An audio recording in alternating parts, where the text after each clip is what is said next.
today. All right, let me share my screen with you so that we can see things. Today is our level 3 training, so we are actually going to be going back and forth between a student view and a instructor view. So what you should see now, hopefully, is my screen. And we have our instructor view in one of my courses, Brightspace demo course. And then we also have a student view, which is actually the current student view of the college homepage. Can I get just a quick thumbs up? Or correct? No? All right, awesome. So we're going to start out here on the student side of things. You can see, again, we aren't quite to the place of actually having things truly set up. But it's right now, this student, our test student account, is logged into my Brightspace demo course. So if they come into that demo course, you're going to see that it doesn't look an awful lot different than the instructor view, except of course, we don't have this course overview area. And that's one of the things that we'll look at later today. So the student coming in, they get some hints and tips here in their table of contents, that visual table of contents. Right, it's how much of these particular modules have I looked at, right? It's so they kind of can see when they've actually looked at everything, done everything in a module, and can kind of keep moving on with it. So in this one, though, we are mostly worried about activities. So that's where we're going to go. We're going to go into that activities area. And for this particular student, we can see, if the student really hasn't done anything, 0 of 6 topics complete. So one of the first things that they have to do is this assignment in this particular module, right? It's so they have to name a penguin. It's, again, following along with the penguin theme for Brightspace. I don't know why I did penguins, because their mascot for a really long time was a moose. And if I thought about that, I probably would have done moose, but penguins it is. So it's when the student sees this, they can come in, they can click on that assignment. And in this case, we had set this up so that it actually links back to one of the content items. So if they need to go back and review content, this gives them a quick, easy way to do that. And then at the bottom, it's a submission area. So they can upload a file, they can record video audio, or they can choose existing, say, from their OneDrive or Google Drive. Right? In most cases, though, I think they're going to upload. And in this particular case, they can see the activity details, which is to submit something to complete this assignment. And in terms of the assessment, because I've used a rubric and said show students the rubric, they can actually click on that and they should be able to open and see what the rubric is for it. Okay. So if they want to upload, they click on upload and it will open up a standard upload kind of dialog box. They can choose their file to submit and click OK. And then once they've submitted a file, they will get a comments area where they can upload a comment. Thanks for this assignment. Right? And then once they submit, notice that it says confirmation email sent successfully. So they will see a confirmation email, and then they can kind of click to the next thing that they need to do. Or they can use their breadcrumb trail to go wherever they need, or wherever else they need to go. Okay. So that's going to be on their side. We'll come back to module 2 activities. Okay. But now let's go see what that looks like from the instructor side of things. Okay. So from the instructor side of things, I have a couple of ways that I can get to this work. Okay. One of the ways, since that was an assignment, is I can go into the assignments area. And in this case, we only have that one assignment using the assignment tool, right? It's, remember, It's all about the name of the tool. It's not what we're using it for. So that assignment tool, we've only got one in here. And so I see the name your penguin. We do have drop-down options to view submissions. This is one of the better places actually to come if I want to change something about the assignment. But that's, it's out there. Manage exceptions, right? It's see who submitted when in the submission log. But in this case, what we would want to do is view the submissions for it. And you can see that it's telling me that I have one new submission since the last time I looked at them, and that 5 of 15 students have completed. I've evaluated 4 out of the 15 students. Feedback has been published for 3 out of the 15, right? And the due date was last week sometime on April 18th. I can also go directly to new submissions by clicking on that column. But in this case, I'm going to say, let me view submissions. And this will actually show kind of all of my submissions. Right? So I can see that student 1 has already gone in and has been in there.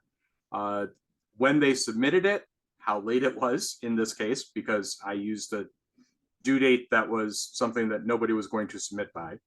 I can see that student 2 is actually submitted twice. Student 3 is submitted once. Student 4 is submitted once. Student 5 is the one that I'm in as right now, and they just submitted. And notice that for student 5, okay, it's unlike, say, student 2, where it says published, right? It's earlier today at 12:35 or whenever, right?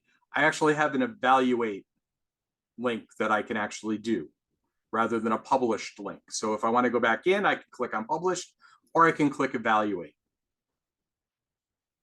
When I click evaluate, it is going to bring me into our grading view, which again, there are a couple of different ways to get into this grading view.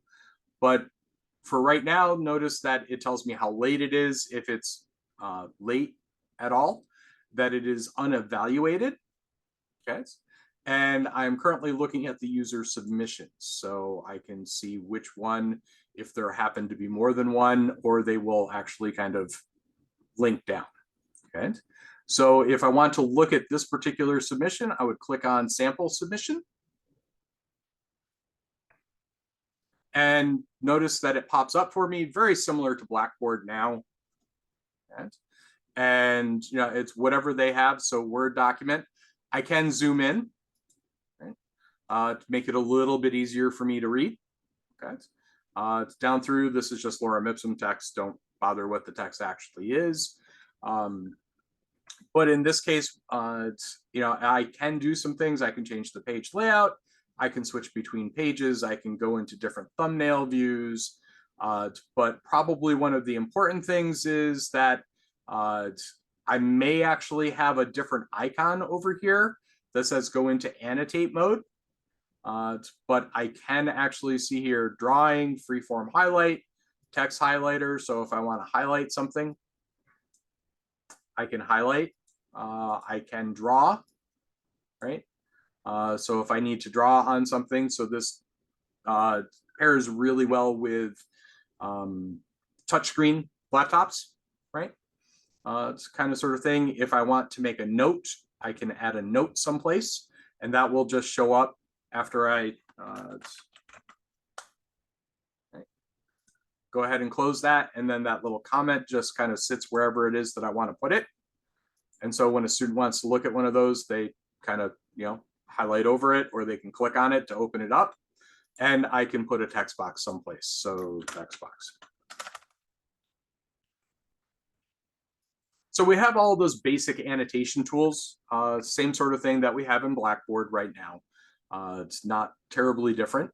If this is something that you actually want to download to your computer, that's the little cloud and download the original. I click on it and I say, where do I want it to save? And it will go ahead and save that, and then I can open it up later, right? Depending on what you're doing, for instance, if you have a PowerPoint, but you've asked students to put things in the notes view, that won't necessarily show up on the inline editor. All you'll see are the slides. So, that's one way to kind of get at the assignments, or if you want to just download all of the submissions. You can see over here in the right-hand column, I have options. So if I've added a rubric to my assignment, I can click on the rubric, and just like Blackboard, it shows up in line, and it will show me as I go over the different areas, right? The needs work area here is less than 3 facts have been given. My good work is at least 3 facts, and then full points, you need 3 facts with citations. Okay, that sort of thing. So if I've done these, I can find out which way they did this, right? It's mark off my images or my rubrics, and it will automatically fill in a grade for me. So this is 11 out of 12 points. Now notice that it's automatically translating that into 9.17 out of 10 points, because I said the assignment is worth 10 points. So this is one of those things where you actually have to think about these ahead of time to make sure that if you're going to use a rubric or something along those lines, that you translate those and you set them up so that everything matches. Because if you notice, my rubric is out of 12, but my grade for the assignment is out of 10. Right? Or that's a way that you can use a 12-point rubric with a 100-point assignment, right? It will automatically translate that for you. I do have feedback, so I can talk to them about their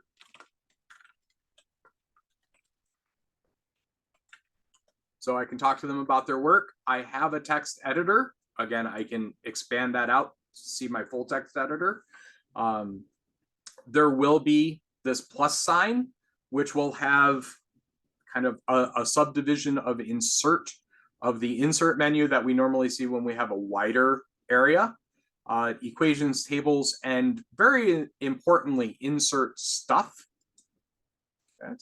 So when I do my insert stuff, I can actually upload maybe a correct template for feedback or such from my computer or from the course offering files. I would probably say put those up into your course and then be able to grab them from there. And you can also add a video note, right? Which could also be an audio note. Right?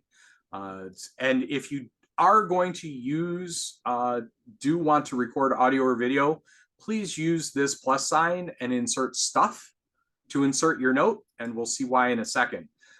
You can insert other things. You can upload a file or make a quick link to someplace else in the course. All of these sorts of things, or record audio or record video in this space underneath this overall feedback area. It's better to use your add and insert menu to add all of that stuff, because it makes it easier for the student to see it in the end. Okay. When you are ready, you can hit publish. Okay. If you don't want anybody to see your information or what you've published until the very end, you can click Save Draft. So Save Draft is going to save that for you. And then what you can do is you can move to the next student, right? In this case, that student has no submissions, so we just kind of keep working, right? It's until we find something else to save. And then when I'm done, I would click back to submissions. Right? And that will bring me into my list. Everybody is now graded, and I can go on with my work. Right? If, for instance, though, I wanted it, if I had a student who had turned in multiple submissions, notice they will turn up one over another. Right? So I can see all of their submissions all at once, and then I click on the one that I choose to look at. If they do have multiple submissions, the only way that you're going to clear your notifications for them is to actually click on each and every one, though. Okay? Just as something to know. Now, note that I did say there were multiple ways to get to this. Okay? So next one that we're going to do, we'll actually get to through the grade book itself. Okay? So that was assignments. So discussion wise, okay, we have a couple of different discussions that we can do. So penguins, let's do penguins are the best. So when they click on that, they have the opportunity to view a discussion rubric if you've added a rubric. Start a new thread, which just asks them to enter subject. I'm running out of cool stuff to do with penguins. I think I already talked about rocks, but I'll talk about rocks, right? It's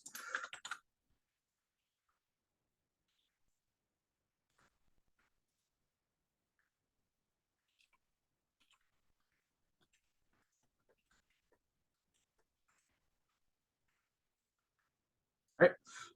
So just a quick little thing. It allows them to subscribe to the thread, which means they'll get notifications when somebody replies to their thread. And they can add attachments, but again, the text editor box lets them do that anyway.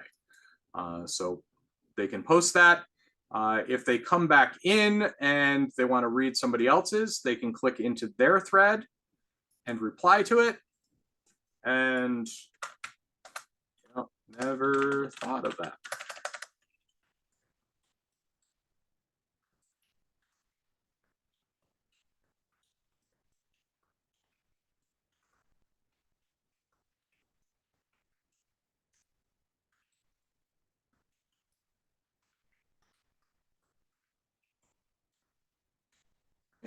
The zebras are good too. They have an option to add the original post in at the bottom. Okay. And again, they can subscribe to somebody else's thread. Any threads they make, they're automatically subscribed to. They can now click to subscribe to this if they want to and click post. So now on the instructor side of that, when we want to go in and grade their discussions. This time, though, I'm going to go into the grades area, which is actually the grade book for the class. And you can see this is starting to look a little more populated now. We actually have, test students in here, and I've been, it's submitting things on their behalf. Okay. So in this case, student number 5 is where we are, and we see that their submission here, it's noticed 0 out of 10, and it's automatically changing it over into a percent. I graded it, but it's not there. But if you remember, we actually saved it as a draft, so it's not coming through yet. So that's why that's not showing up. So it will not show up even to you if it is still in a draft form. Okay. But let's look across now to the penguin name, okay, discussion. So this is my discussion column here, and you can see the icon with a little orange dot means that I haven't looked at it yet. So again, there are a couple of different ways to get into this. I can click directly on one of those, and notice this coming in through the gradebook actually opens a new tab. So my gradebook is still open, and then it opens it in a new tab. Now in this case, I have actually some problems here, because I have both individual post grading turned on. Okay, so I can look at a post and I can give it a number of points, and I can look at the next post and I can give that a number of points. And notice that my current point total is 15 out of 10 because those 2 posts add up to 15. So if you're going to grade each of the individual posts separately, okay, and use that individual post grading, consider that and make sure that you don't have more points than you actually really truly can have. Likewise, make sure that your rubric, if you're using a rubric, matches to your point total, because your individual post grades will override your rubric score, and scoring gets weird. Right? So it's unlike Blackboard, where you put in 1 grade for either the forum or the thread, and then you see what you have available to grade, and you put in 1 grade for things. There's different ways here in Brightspace to actually grade your discussions. So it's going to be one of those things to take a little bit of extra thought ahead of time. So if I publish this now, right, this is one of those weird things, okay? And here you can see coming in through the gradebook, it will only show me the people who have actually submitted something, right? Whereas on the assignment, going in through assignments and user submissions, when I went in, it showed me all 15 of my students. Here, it showed me just the empty things, as well as the students who had actually submitted something. Here, it's only showing me the students who have actually submitted something along the way. So in this case, this student has not actually submitted anything or submitted one post, so I can go in and grade that, and I can keep clicking back and forth to grading any other students there. This student was already graded, so I can come in and I can update that if I want to. But here's one of the weird things grading this way, is that when I'm done, I just close the tab and I come back to the grade center. I don't go back in my browser. There isn't necessarily a link to go back. You just close it. Okay? And then when you're back inside your grade center,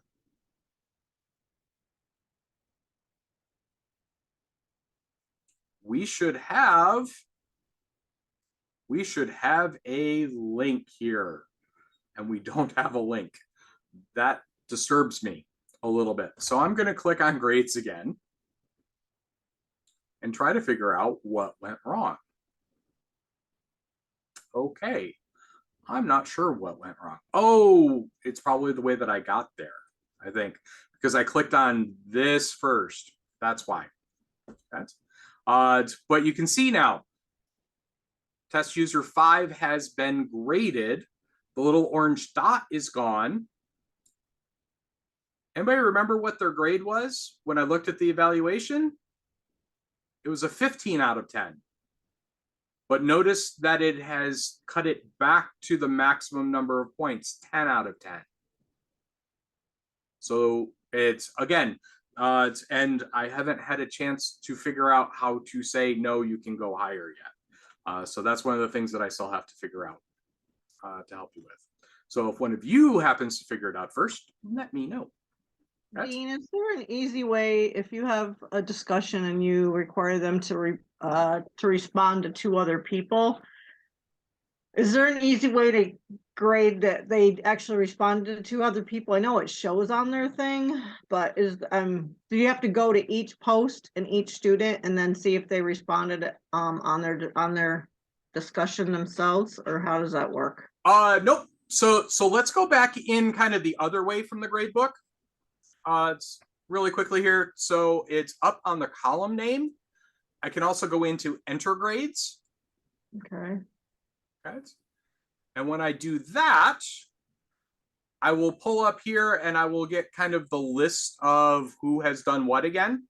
So you can see here a difference between the students who have submitted something, they have an assessment, right? Okay. The ones that haven't submitted anything kind of get this little ruler and grid icon. Okay. So now if I actually click in on the assessment for somebody who's turned this in, right, this is going to tell me right at the very top that they created 1 thread, 1 reply. Okay, how did you get there again? You clicked on the actual drop down on that discussion board. So if I come back, see, and this is one of the weird things, back to assess topic does not take me back to where I just was. No, it doesn't. Okay. Right? It takes me someplace else. So let me do this again from, actually, let's cancel that real quick. Come back into, again, this is grades. So this brings us into our grade book. Yeah. Come into kind of your column and go enter grades. But realistically, this will show up even if we come in directly into one of their grading like we just saw. Okay. But enter grades.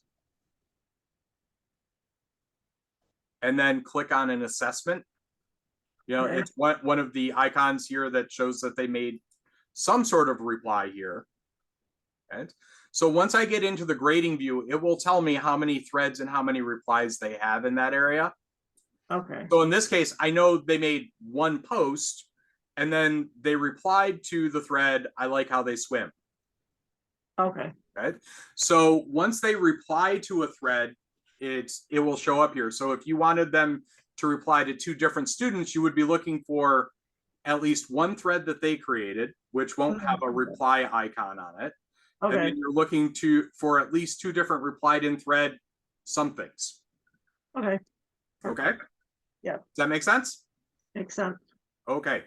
If I do need to come back in and do something here, okay, like I realized, oh, I need to figure out, it's, oh yeah, that's right, I applied the rubric wrong or something along those lines. You can always come back in, make a change, right? And then click and update that, and that will update the grading. Okay? Again, one of the weird things here is that once we get done and we've gone through, say, our 4 users, and I've graded those 4 users up and along through, I just close this tab, which is a little weird. And then it's save here is not so much a save, because once you have published something or saved it as a draft, once you've hit one of those buttons, it is saved. It's just, if you now want to see those, you're going to have to click save and click through the, yes, I really want to save things, right? But then it will reload itself and come down through. And you can see, again, even though these students had 16s and 15s, it's lowering it down to 10 on those. Okay. I'm going to come back out to grades, which I could also do by hitting save and close. And that's discussion. So let's see, what's the next thing that we have to do as a student? Quizzes. So again, they can get to quizzes through the actual content area, but just like you can get in to grade them through these areas, assignments, discussion, and quizzes, they can come in and take any available quizzes through the quizzes area. So we can see that there were a couple of optional quizzes in here and a demo quiz, right? So demo quiz. So once they click on it, they see some information about it, right? It's the description, instructions, what's their time limit, right? It's how, it's when is it available, all that. How many attempts do they get? And once they're ready, they can start the quiz.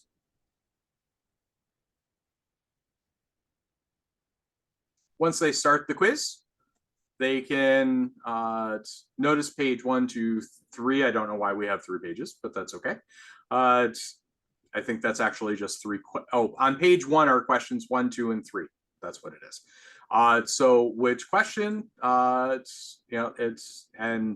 that shows, notice that they get the feedback that they have answered question number 1.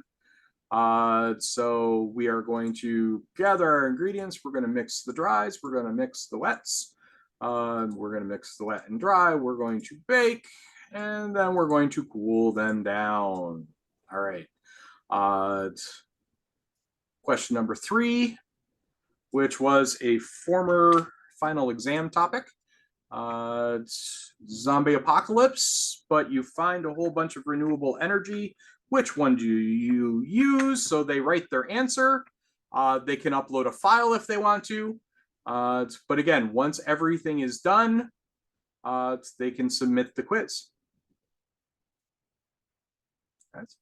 You are about to submit your quiz. So it gives them a check. Are you sure you're ready to submit your quiz? And so they can either go back in or they can submit. And once that gets submitted, they have their attempt, depending on your feedback options. They might be able to see their feedback right away. In this case, I don't have immediate feedback set up, but they can come back in and they can see what they did on attempt number 1. Okay.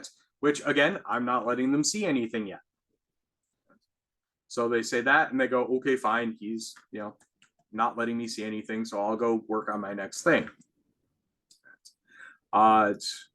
Which for me on our side, right? It's again, reload my grade book. And then I'm going to come in and I'm going to look for our demo quiz column. So that's over here. Student number 5 just took it. Again, I haven't graded it yet. So I can come in and I can click here. I can, and it's do them all at once. And if everything on there had been an auto gradable, it would have been auto graded. Okay.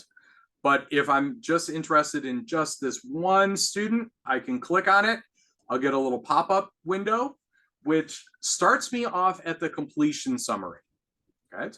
So I can see things like the highest grade, lowest grade, average, because it's unlimited attempts on this one, right? And any overall feedback that has been given to them. Okay. If I want to see individual attempts, I actually have to use that drop down and go into attempt 1. Okay. Question view, all questions I can do, right? It's just the ones that are pending evaluations. In this case, I just kind of want to look through their test. So far, the attempt grade is 3 out of 27. I'm not sure why. We got the first one right. Mixed wet, mixed dry. Oh, apparently I wanted the wet first. Oops. So apparently it only gave me 2 out of 6 because I got 4. I don't know why that. So that would be something that I would want to go check. And question 3 now, I see their answer, which shows up underneath, which looks a little weird because it doesn't have anything around it. But I'm going to grade that. They did pretty well, 17. Okay. I can expand feedback on any of the questions. So, and if I click into feedback, I will actually get text editing. So I can do all of the things that I normally do in a text editor. Okay, so including just insert stuff and record a video answer about, what I thought about their answer. If I don't want to type all of that out. Again, publish it or save it as a draft. In this case, I'm going to just add some quick feedback. I'm going to publish. Okay, so now on attempt 1, that's there. Notice I can't just click through on these, and I don't think I can click through even if I go in through enter grades. It's because I come through on each submission individually in a pop-up window. Unfortunately, Brightspace is just kind of now getting around to making everything work the same, which actually, if you go and you look at creating a discussion question, it now looks like creating an assignment or a quiz. It's before it had options across in tabs for things like, it's attaching to learning objectives or release conditions, those sorts of things. Now they travel down the side. That was actually just updated on Friday. Hopefully they'll make it so that it's a little bit easier to go from quiz to quiz to quiz and grade them. Okay. I'm just going to close that, but you can see who has gotten what grade. Okay, so you can come back in and see, and you can see if there's any overall feedback that has been written to them. So I'm going to go ahead and save and close this, which should bring us back into the grade center. Those are kind of our typical sorts of things. Now, the way that students see this is when they click on grades, they're going to see everything pretty much in as a list. Now, name your penguin, I saved as a draft. We'll go release that in just a second. The demo quiz, they got a 20 out of 27. I don't have feedback turned on, so they can't actually see anything here. But that penguin name assignment, 10 out of 10, 100% overall feedback, right? Its scoring gets weird. So they can see that feedback that I wrote right here. And that's one of the reasons you want to use the feedback area with insert stuff, especially if you're going to record, video or audio, because it will actually show up for them right here. And if your graded object has a rubric with it, they get the link to look at the rubric that they had, which then unfortunately pops up in a new little browser window. But any of that information with any other feedback that you've put will pop up for them. Okay. Along with the ad for the Pulse app, just in case they haven't gotten it yet. Okay.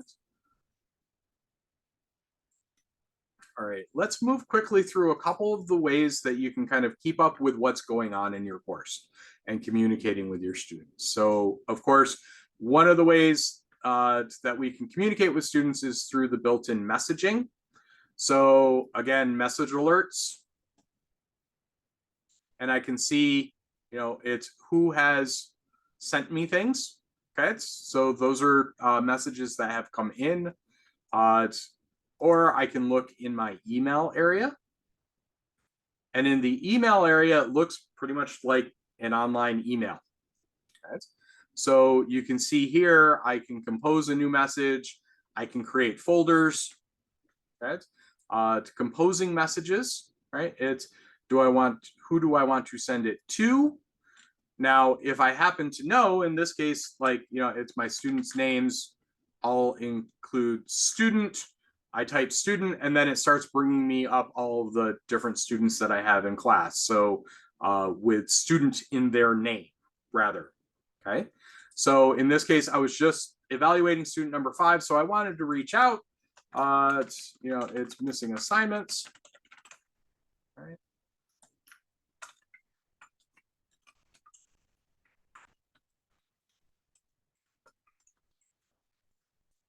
All right, please contact me about your missing assignments with some other information, of course.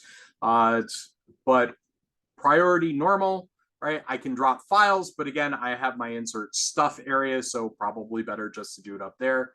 Notice that there is this little bit of boilerplate on every single email.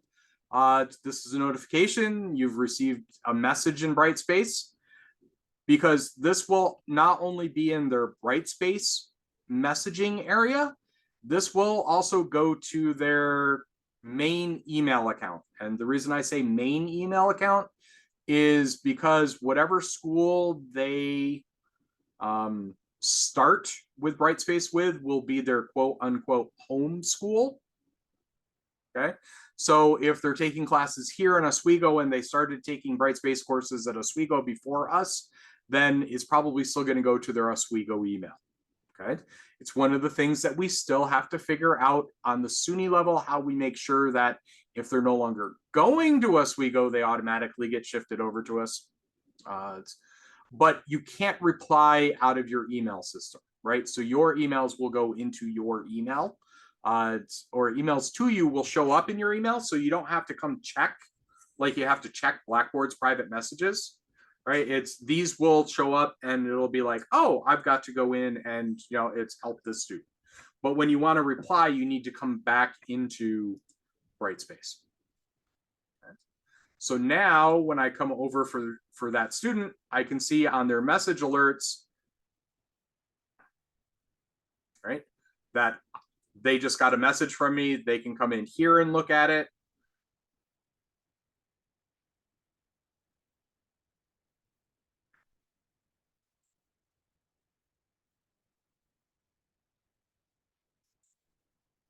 For some reason, it doesn't show up. It told me that it was there.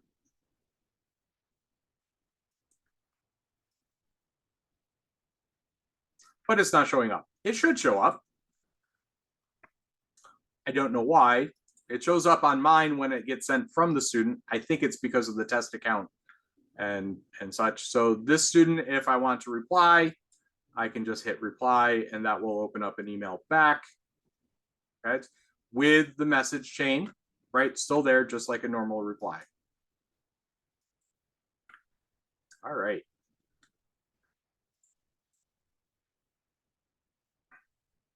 Again, back on the course home, we currently have a widget called Course Overview.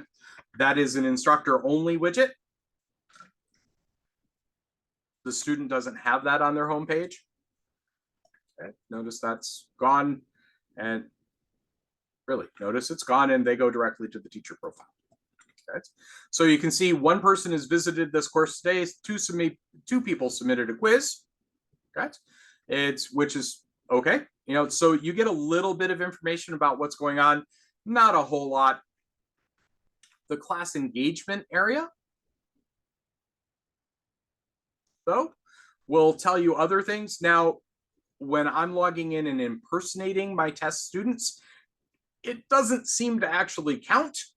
So you can see 15 students haven't visited this course in the past 7 days, even though I've been in and out with these test users. Okay, so not going real well. Grade distribution, not going really well so far. Okay, again, because most of them I haven't submitted or graded most of them.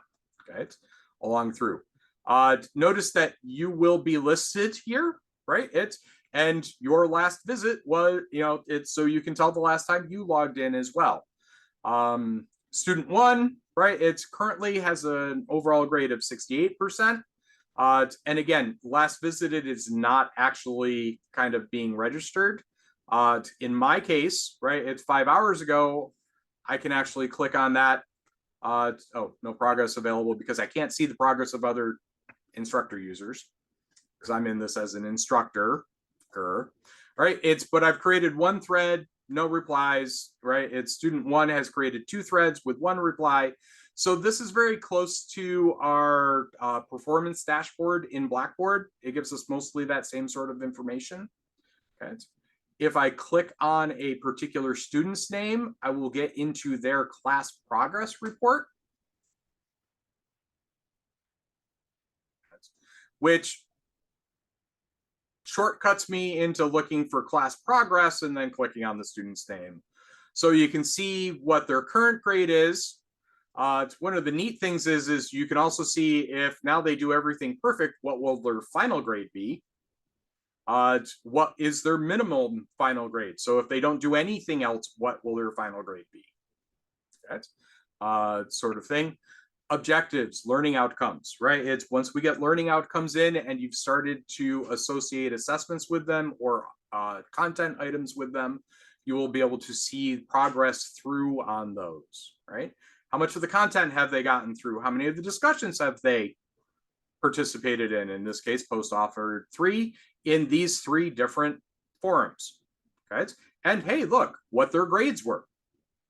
Okay, so this can be a really great place if you need to talk with your students about how are they doing, right?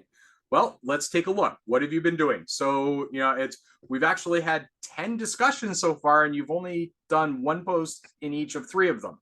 Not that great, right? Or, hey, you're off to a great start. You've posted once in each. Now let's get some replies to, your classmates. Okay, assignments. How many of you submitted? Well, I've submitted 1 out of 2 assignments, right? It's 1 late submission, right? It's how many are awaiting grading. So, kind of where are you sitting? Same with quizzes, checklists, which we didn't really talk about much yet, but you can create checklists. So how far through are you on each checklist? Okay. How many surveys have you done? How many days has it been since you were here?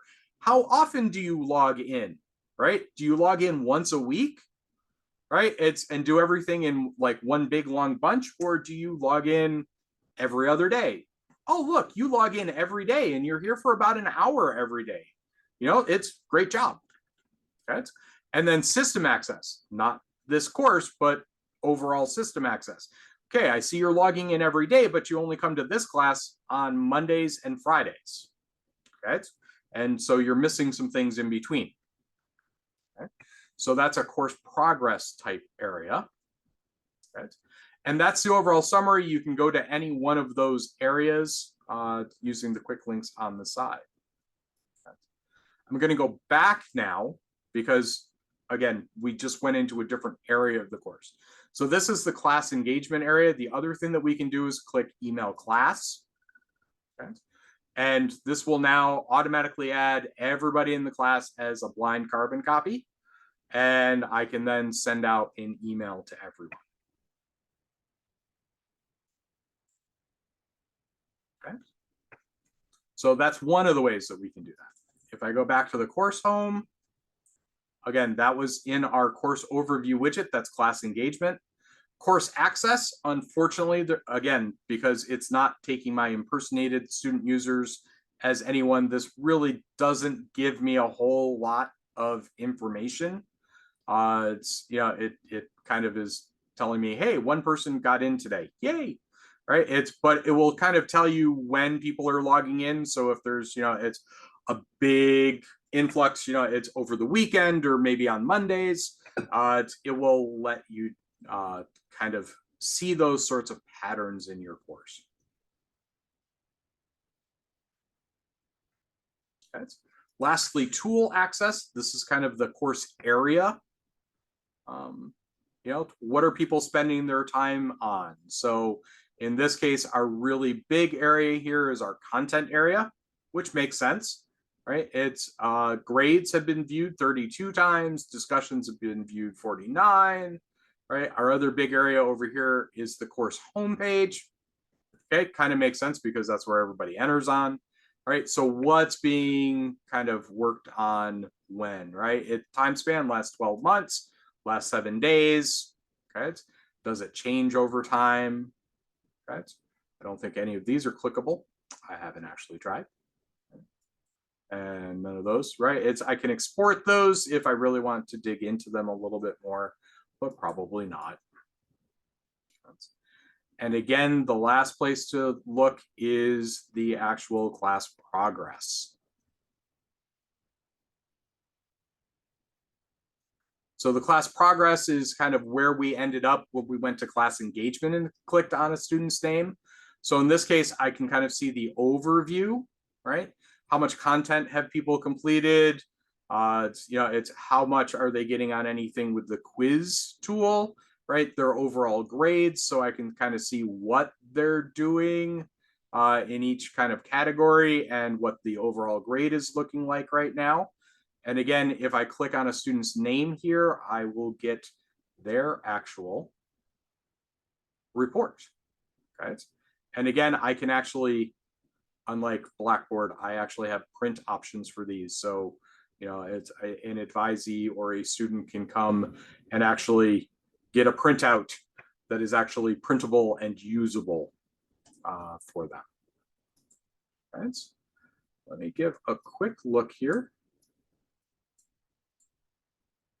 Yeah. So give me just a second. I'm going to stop recording now.